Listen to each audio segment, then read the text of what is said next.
Hey, I'm here with Daniel Scarlett, Lighthouse Beach Construction. We're going to talk about widening a footpath. It's a hot topic. I think the community's a little bit divided because some people want a wider footpath, other people don't want to lose a breakwall. How long have you been building for? Almost 20 years now.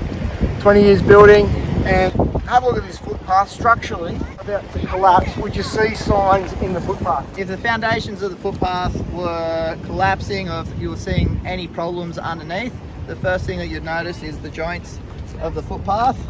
They'll start to lip, and as you can see, they're completely perfect at the moment. So, and would you see cracks and stuff in the footpath if you know the breakwall was collapsing? Would you see cracks in the concrete? Or? Yeah, you'd start seeing cracks in concrete. The surface is becoming uneven, and it'd be dangerous and hard to walk on. But as you can see, there's none of that, no evidence of that yet. So based on if you're a builder and you're looking at this footpath, would you say the foundation is solid? Yeah, I think so. Like, there's no reasons to suggest anything else. Like, it's been here for 100 years or something, and yeah, I can't see any problems with it. So. And do you think the trees on the side would act as any type of reinforcement to the hill to support it? Yeah, so the roots of the trees, they help stabilise the ground. So if they were to be removed, then obviously much easier for erosion, things like that to occur. So the trees are actually playing a big part in helping all the substructure hold together. So. Cool. Yeah. So the next big question is, and the one that's on everyone's lips, people want to widen the footpath of the breakwall. Can you build a wider footpath off this existing structure? Yeah, there's lots of different options. I mean, you could do a concrete path off the side of it. You could do a timber, like a deck sort of thing, walkway, or you could do a topping slab over the existing path and continue it all the way out as well. So there's definitely options.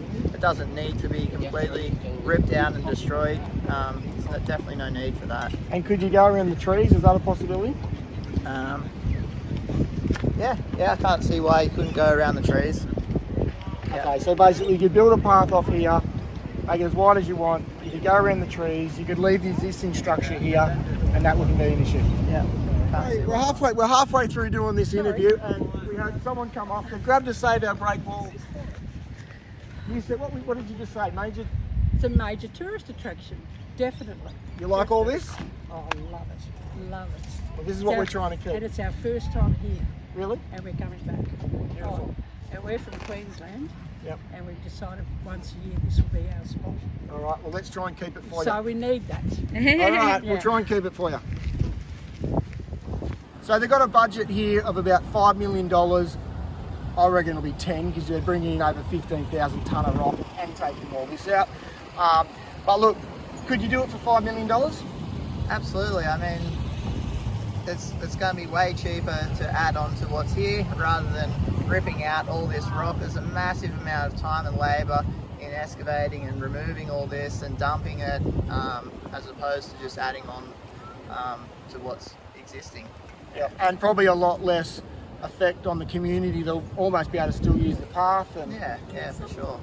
And the CBD, you won't have to use the whole CBD, bring in lorries. So that's something probably people haven't realised too, is you're going to have 15,000 tonne worth of rock coming through the middle of town for months and months and months. So if you went with this option, that's not going to happen either.